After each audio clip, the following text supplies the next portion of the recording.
Using the adhesive tape, create a hexagon on the floor with 24-inch sides meeting to form 120-degree angles.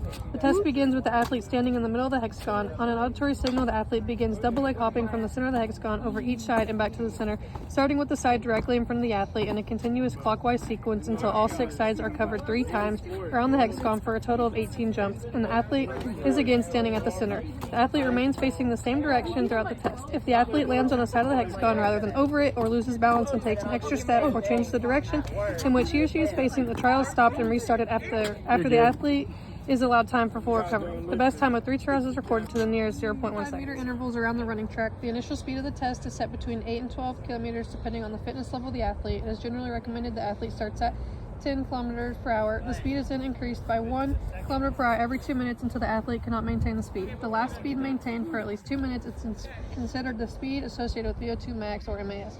The test is terminated if the athlete fails to reach the next cone on 2 consecutive occasions in the required time. The speed at the last completed stage is increased by 0.5 kilometers per hour if the athlete is able to run it. 2 athletes immediately behind the line, signals said, and then they make foot contact, immediately sprint back to the line. 6 round trips back and forth without stopping. On completion of the first trial, record both athletes' intervals.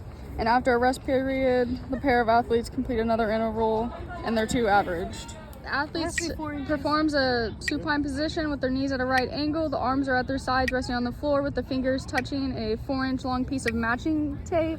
The masking tape is parallel to the first tape at a distance from the athlete. For younger than 45, it's 3.1 inches away. A metronome set at 40 beats per minute. A controlled curl-up is performed where the shoulder blades lift off the mat in time with the metronome, and the upper back has to lay back down before each curl-up. Men assume the standard position with their hands shoulder width apart, elbows and body straight.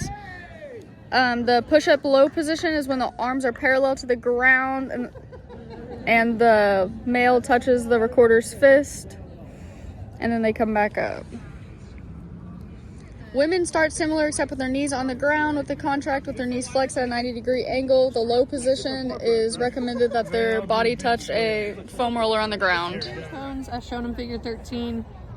Have the athlete warm up and stretch before the test. The test begins with the athlete standing at point A. On the auditory signal, the athlete sprints forward to point B and touches the base of the cone with the right hand. Then, while facing forward and not crossing the feet, the athlete shuffles to the left 5 yards and touches the base of the cone at point C with the left hand. The athlete then shuffles to the right 10 yards and touches the base of the cone at point D with the right hand. The athlete then shuffles to the left 5 yards and touches the base of the cone at point B with the left hand, and next runs backward past point A, at which time the watch is stopped. For safety, a spotter and gym mat should be positioned several feet behind a point A to catch an athlete who falls while running backward. The best time of 2 trials is recorded nearest to 0.1 seconds. Reasons for disqualification of this trial: the athlete fails to touch the base of any cone, crosses 1 foot in front of the other instead of shuffling the feet, or fails to face forward for the entire test.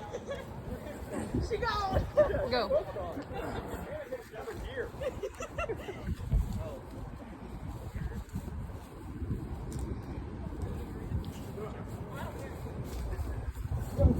In the auditory signal, the athletes run forward to the turning line. At the sound of the second signal, athletes arrive at the turning line and then run back to the starting line, arriving in time with the next sound.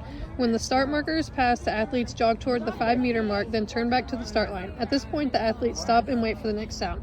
The athletes are required to place 1 foot on or over the starting or turning line at the sound of each beat. The athletes continue running for as long as they can maintain the increasing speed as indicated by the auditory signals. The termination of the test is indicated by the inability of an athlete to maintain the required pace for 2 intervals. A warning is given the first time the start or turning line is not reached. At the end of the test, record the last level and number of 2 by 20 meter intervals performed at the level on recording sheet. Go. Oh, he's so fast. Beep. Hey, can you sprint? Aren't you like a athlete? For the YMC bench press test, men are given 80 pounds of resistance, and the metronome is set at a cadence of 60 beats per minute. With their back to the ground, they extend their elbows all the way and then come back down.